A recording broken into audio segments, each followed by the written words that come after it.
warahmatullahi wabarakatuh. Saya Febrianti, calon guru penggerak angkatan 9, akan menayangkan hasil dari wawancara pengambilan keputusan berdasarkan nilai-nilai kebajikan kepada Bapak Kepala Sekolah SD Negeri Rawasari dan juga Ibu PAUD Berdikari. Mari kita saksikan ya, ini untuk tugas ya, demonstrasi kontekstual. Selamat menyaksikan. Assalamualaikum warahmatullahi wabarakatuh. Saya Febrianti, calon guru penggerak angkatan 9. Hari ini saya akan mewawancarai Bapak Asloni selaku Kepala Sekolah SD Negeri Rawasari dalam hal pengambilan keputusan yang berbasis nilai-nilai kebajikan. Oke, baiklah, kita akan mulai wawancara kita pada siang hari ini. Terima kasih Bapak. Assalamualaikum warahmatullahi wabarakatuh Bapak. Waalaikumsalam. Baik, apa kabarnya terlebih dahulu Bapak?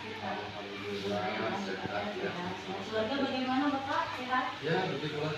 Alhamdulillah. Alhamdulillah kalau begitu Bapak. Hari ini saya mempunyai tugas dari sebagai calon guru penggerak angkatan 9 itu mengenai pengambilan keputusan berbasis nilai-nilai kebajikan. Mungkin Bapak sendiri dalam kasus ini sering terjadi gitu Pak ya dalam lingkungan sekolah. Baik Bapak, boleh Bapak memperkenalkan diri terlebih dahulu sebelum kita mulai wawancara kita pada siang hari ini. Oke. Baik, assalamualaikum warahmatullahi wabarakatuh. Selamat datang di Febrianti, calon guru penggerak. Perkenalkan, saya Asloni, Kepala Sekolah SD Negeri Rawasari Kecamatan Kota Bangsaraja. Di sini alhamdulillah dipercaya oleh pimpinan untuk menjadi pemimpin di sekolah ini. Seperti itu. Oke baik Bapak, dalam hal wawancara ini Bapak, kita akan membicarakan tentang praktik pengambilan keputusan yang selama ini dijalankan bersama Bapak ya, terutama untuk kasus-kasus yang dimana nilai-nilai kebajikan itu saling bersinggungan atau kasus-kasus dilema ITK yang sama-sama benar. Mungkin kita akan mulai wawancara kita. Sekarang ini pertanyaan pertama, selama ini bagaimana Bapak dapat mengidentifikasi kasus-kasus yang merupakan dilema etika atau bujukan moral? Terima kasih, pertanyaannya bagus sekali. Luar biasa. Sebenarnya jujur, kalau untuk orang awam seperti saya, yang namanya dilema etika atau bujukan moral itu sebenarnya masih awam, belum banyak ilmunya. Namun sering kita dengar. Iya. Nah, perihal pertanyaan ini tadi, sebatas pemahaman kami bahwa dilema etika itu adalah pengambilan keputusan berdasarkan antara kasus yang benar dan yang benar, seperti itu mungkin. Iya, Ya. Pak, betul. Nah, itu sebenarnya membingungkan sekali. Sebagai seorang pimpinan, banyak sekali kadang-kadang hal seperti itu kita temui. Kadang-kadang kita dihadapkan dalam pengambilan keputusan bahwa ini benar harus kita selesaikan saat itu, kemudian ini juga benar harus diselesaikan pada saat itu. Nah, dalam hal ini sebagai seorang pemimpin harus mengambil keputusan. Betul Bapak. Nah, di sini pertimbangannya kalau menurut saya yang harus kita pikirkan adalah yang pertama, apa sih dampak dari keputusan kita itu terhadap individu dan masyarakat sekitar, gitu harus kita pikirkan. Kemudian setelah mengambil keputusan ini, rasa keadilan itu terbukti tidak di situ, ada tidak di situ, dan kemudian skala prioritasnya, mana yang lebih kita dulukan, mana yang nanti, gitu. Jadi dalam hal benar dan benar tadi kita dahulukan mana yang akan kita atasi terlebih dulu, mana yang nanti. Artinya di sini Ya. Bapak lebih memikirkan keadilannya Bapak. Betul, betul, betul sekali. Ya, jadi yang keputusan yang paling tepat Bapak ambil adalah keadilan di sini Bapak. Iya. Ya, seperti itu, Pak. Untuk pertanyaan kedua Bapak ya, selama ini bagaimana Bapak menjalankan pengambilan keputusan di sekolah Bapak, terutama untuk kasus-kasus di mana ada dua kepentingan yang sama-sama benar atau sama-sama mengandung nilai kebajikan. Nah, dalam hal ini, kalau kita katakan itu sulit, memang sulit, namun sebagai seorang pemimpin harus menentukan dan kesulitan itu harus mengatasi.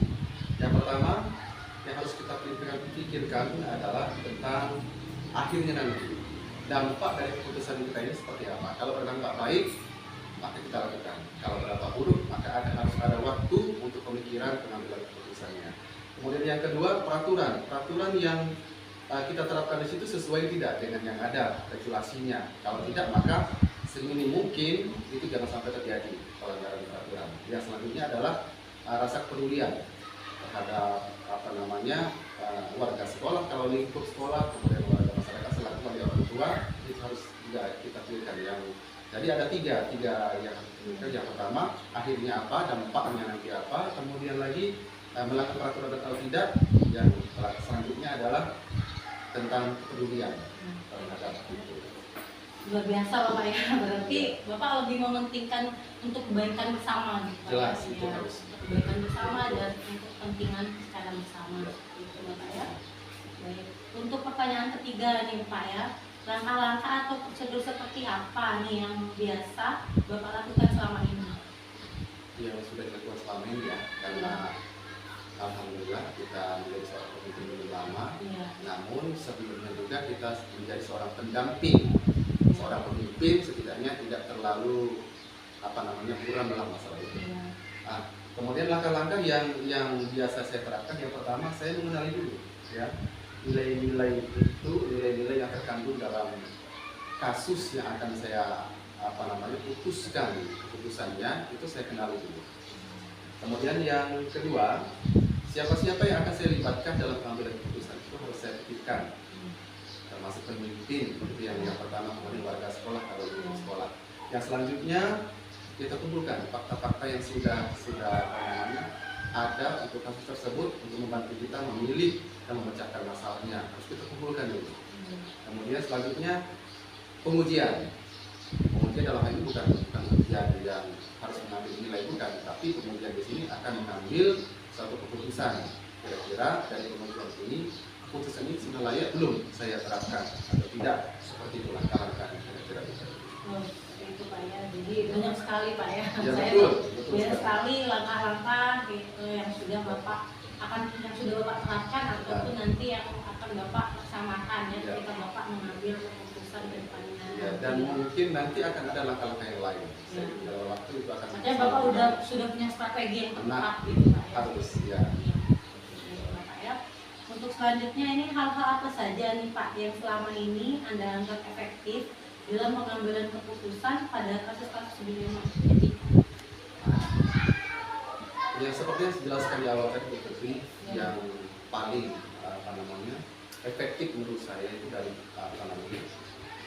teknik yang saya lakukan itu, yang pertama itu mengenal dulu kasusnya apa, permasalahannya apa, sehingga nanti dalam pengambilan keputusan kita dapat memilih teknis apa yang akan saya jalankan seperti itu.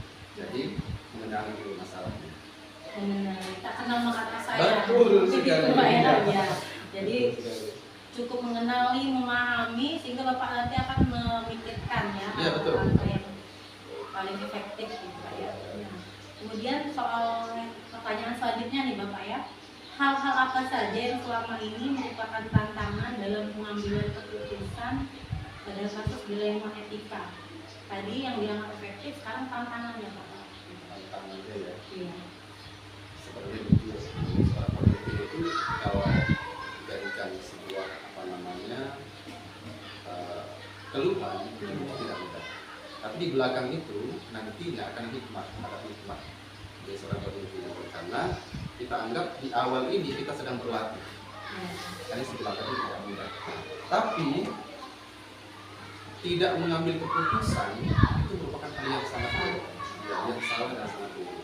Jadi dari beberapa pilihan, opsi-opsi yang harus kita lakukan itu ada satu opsi yang paling benar, dan penanganannya kita laksanakan sesuai dengan urgen atau tidak urgennya. Harus diselesaikan sekarang atau nanti.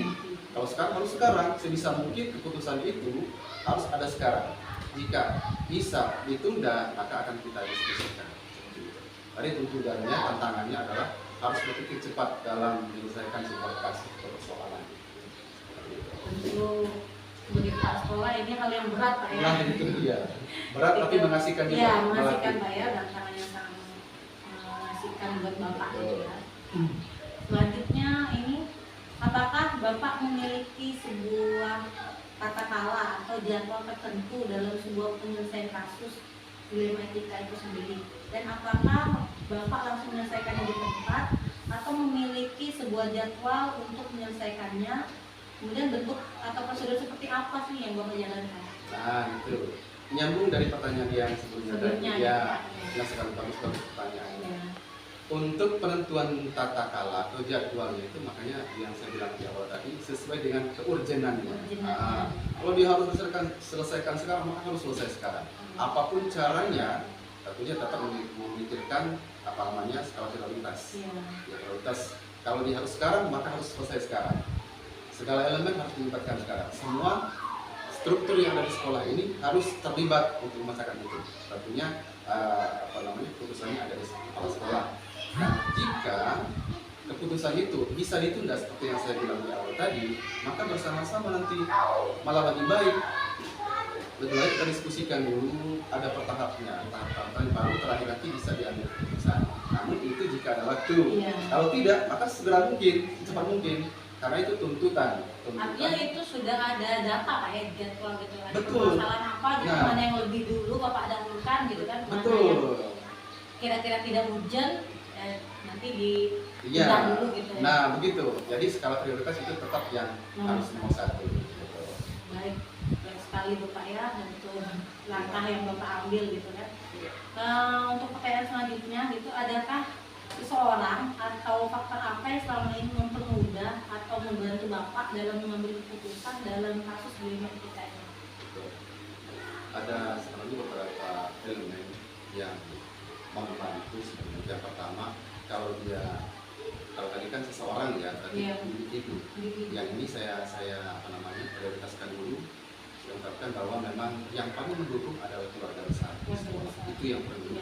Namun jika ditanya individu, maka keputusan itu yang paling membantu dan membuat saya percaya diri memutuskan itu adalah salah satunya saya koordinasi dengan pimpinan. Dalam hal ini kalau kepala sekolah ke dinas pendidikan, minimal ke pengawas ya. Maka saya diskusikan, kalau katanya itu sudah bagus Pak Wani, maka saya terapkan keputusan itu. Kalau belum, maka saya tunda dulu. Seperti itu. Jadi yang paling membantu dan menentukan adalah atasan.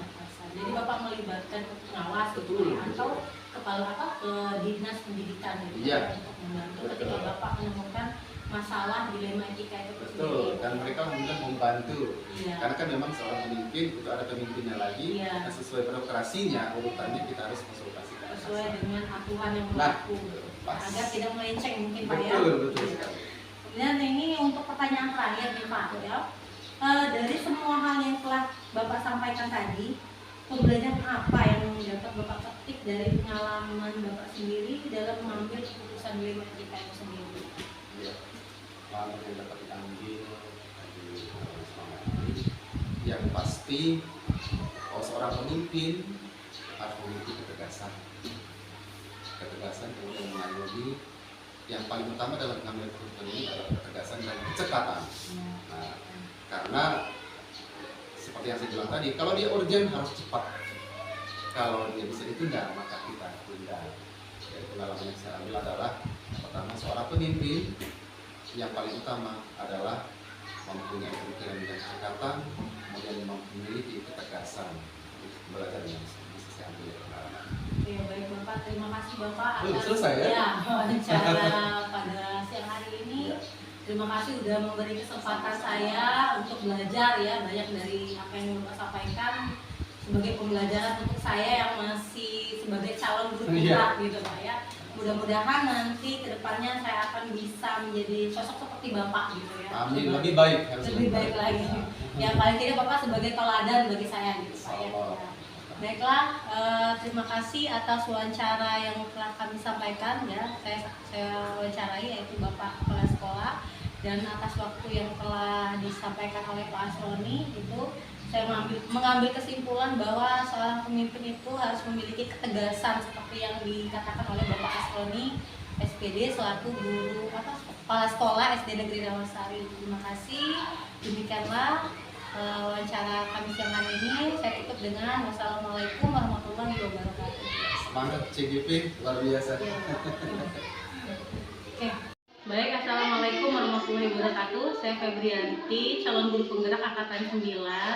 Pada siang hari ini saya akan mewawancarai Ibu Sri Wahyuningsi, SPD, dari Kepala Sekolah KB Berdikari ya, dari Kepala Sekolah KB Berdikari ya. Baik, pada siang hari ini kita akan mewawancarai Ibu Sri itu mengenai hal yaitu tentang praktik pengambilan keputusan yang selama ini dijalankan, terutama untuk kasus-kasus yang bersinggungan dengan nilai-nilai kebajikan yang saling bersinggungan, atau untuk kasus-kasus yang dilema etika yang sama-sama benar ya. Baik, kita akan mulai wawancara kita pada siang hari ini. Baik, Bu Sri, silakan memperkenalkan diri terlebih dahulu. Baik, Assalamualaikum warahmatullahi wabarakatuh. Perkenalkan, saya Wahyuningsi SPD. Jabatan saya sebagai Kepala Sekolah KB Berdikari di Sari. Saya mempunyai komitmen kepada ibu penggerak, terutama Ibu Febri, ya, selalu bekerja keras, penuh inovasi dan motivasi demi pembelajaran yang lebih baik untuk mencerdaskan anak bangsa, khususnya untuk anak-anak di kawasan ini. Oke, terima kasih Bu Sri bisa atas perkenalan singkatnya ya pada siang hari ini. Bisa kita mulai wawancaranya Bu Sri ya. Untuk pertama itu apa kabarnya Bu Sri? Alhamdulillah sehat ya. Belajar bagaimana Bu? Alhamdulillah sehat juga. Bu, kita mulai pertanyaan pertama. Itu ya, ini selama ini Bu ya, bagaimana Anda mengidentifikasi kasus-kasus yang merupakan dilema etika atau bukan moral? Yang baiklah saya menjawab ya, saya melihat bahwa kasus dilema etika yang terjadi di KB Berdikari, khususnya sekolah saya ini, itu karena kita tuh harus memutuskan sesuatu itu ya, kadang-kadang itu kita tuh harus melawan yang benar, melawan benar ya, sehingga disitulah dilema etika para sekolah itu harus mampu melihat lebih jauh, lebih luas, menganalisis kebutuhan antara kedua pilihan tersebut menurut moral. Namun kadang-kadang itu kita terjerumus dalam situasi yang merupakan etika untuk memutuskan salah satu, itu ada yang dirugikan. Tapi saya dalam mengambil keputusan itu akan saya ambil harus benar-benar memastikan ya, akan saya ambil benar-benar memastikan atau salah dilemanya itu harus bisa memastikan dilema itu, kasus itu. Nah, saya tidak mau itu mengambil keputusan itu, saya ambil itu nanti di belakangnya itu ada masalah ya, saya itu harus mengambil itu, menyelesaikan masalah itu harus tanpa ada masalah. Ya, Ibu akan menyelesaikan suatu masalah itu tanpa memberi masalah baru seperti itu ya. Oke, baik Ibu, bagus sekali Ibu ya. Lanjut untuk pertanyaan kedua Ibu. Selama ini, bagaimana Ibu menjalankan pengambilan keputusan di sekolah Ibu, terutama untuk kasus-kasus di mana ada dua kepentingan yang sama-sama benar atau sama-sama yang mengandung nilai kebajikan? Nah, itu yang kadang itu bikin apa ya, kadang susah juga sih ya mengatasi hal seperti itu. Tapi yang pertama itu saya itu akan mengumpulkan informasi atau data yang relevan. Nah, tentunya itu semua data itu dan informasi itu dari pihak manapun yang kita ambil itu kita harus mengumpulkan. Nah, dari itu kita itu harus bisa mengambil keputusan itu selama masih ada korelasi dan tujuan yang kita tentukan. Jadi Ibu harus mengumpulkan data yang akurat dulu, kemudian ada korelasinya gitu ya untuk mengatasi masalah tersebut ya. Oke, baik. Kemudian selanjutnya Bu nih, langkah-langkah atau prosedur seperti apa yang biasa Ibu lakukan selama ini? Ya, langkah-langkahnya biasanya yang pertama itu kita harus harus mengidentifikasi masalahnya itu apa. Sudah itu kita harus mengumpulkan informasi yang lengkap. Terus sudah itu kita harus mencari solusi yang terbaik atau solusi alternatif yang terbaik. Terus yang selanjutnya itu ada itu perlu pertimbangan atau bukti untuk yang kedua. Sudah itu pilih dari salah satu pilih salah satu jenis alternatifnya atau pilihan alternatifnya. Terus sudah itu kita ambil tindakan. Oke, bagus sekali, jadi luar biasa, banyak sekali ternyata langkah-langkah yang akan ibu lakukan gitu ya ketika ibu dihadapkan dengan masalah-masalah yang bersinggungan dengan nilai-nilai etika tadi ya. Oke, untuk selanjutnya nih Bu, hal apa saja yang selama ini ibu anggap efektif dalam pengambilan keputusan pada kasus-kasus dilema etika itu? Hal hal efektif itu yang tadi yang pertama itu kita harus mengenali bahwa ada nilai-nilai yang bertentangan dalam situasi itu ya. Yang pertama itu kita harus mengenali bahwa di kasus itu ada nilai-nilai yang saling bertentangan dalam situasi ini. Terus yang kedua itu kita harus menentukan siapa yang terlibat dalam situasi ini.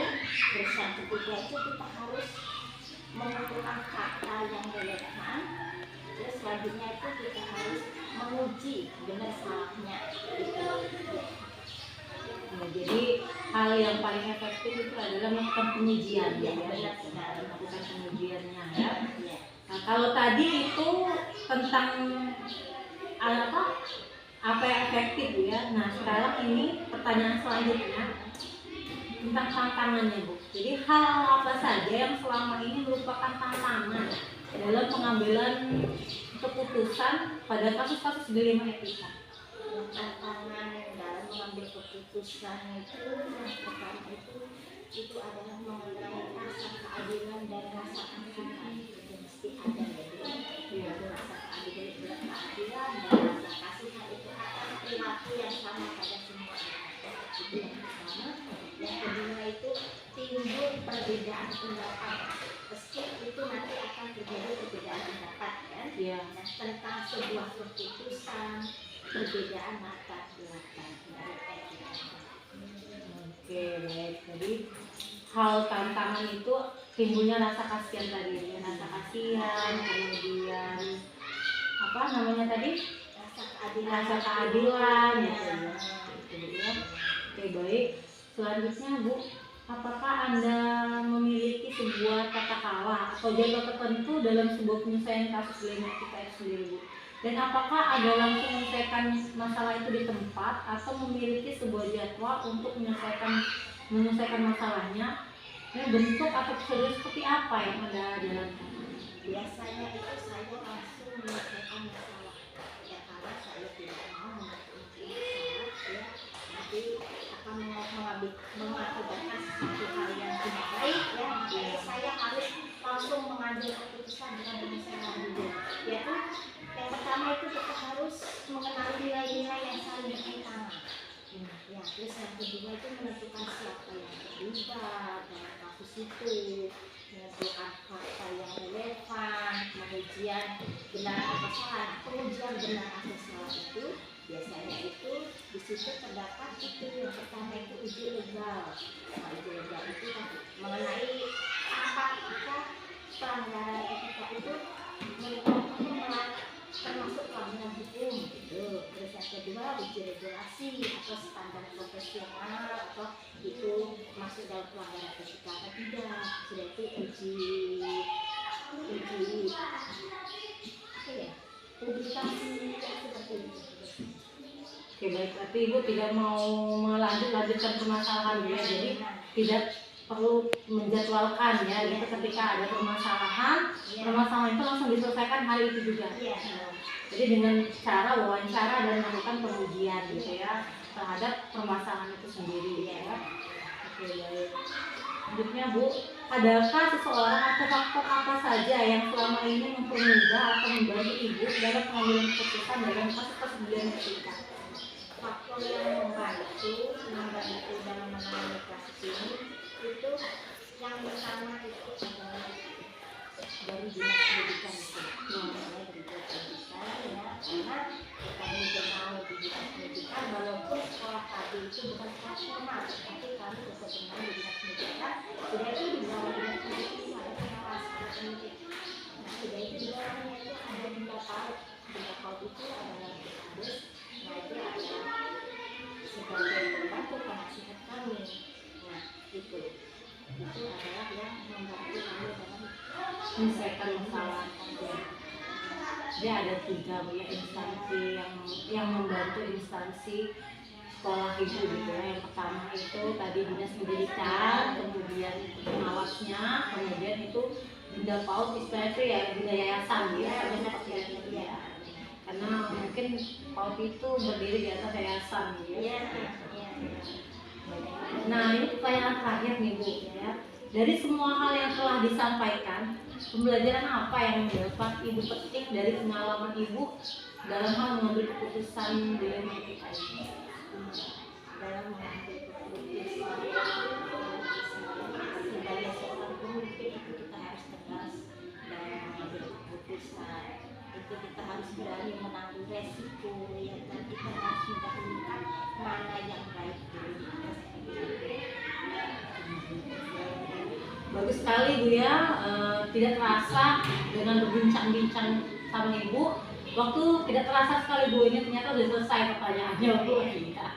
Oke baik Bu ya, terima kasih atas waktu yang telah Ibu berikan gitu kan, sehingga saya bisa mengambil banyak sekali pelajaran dari wawancara kita pada hari ini ya.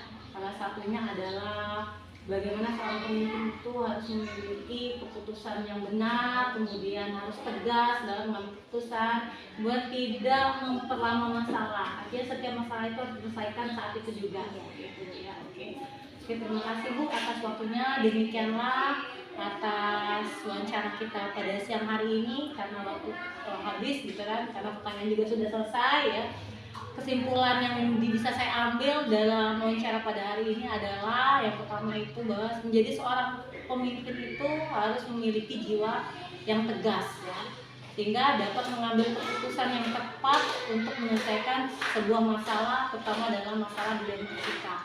Kemudian yang kedua, seorang pemimpin itu tidak boleh menumpuk permasalahan gitu ya, tidak boleh menumpuk permasalahan, dan permasalahan itu harus diselesaikan saat itu juga ketika ada sebuah masalah. Lalu ketika menghadapi sebuah masalah, kita harus meminta bantuan kepada atasan ya, seperti itu.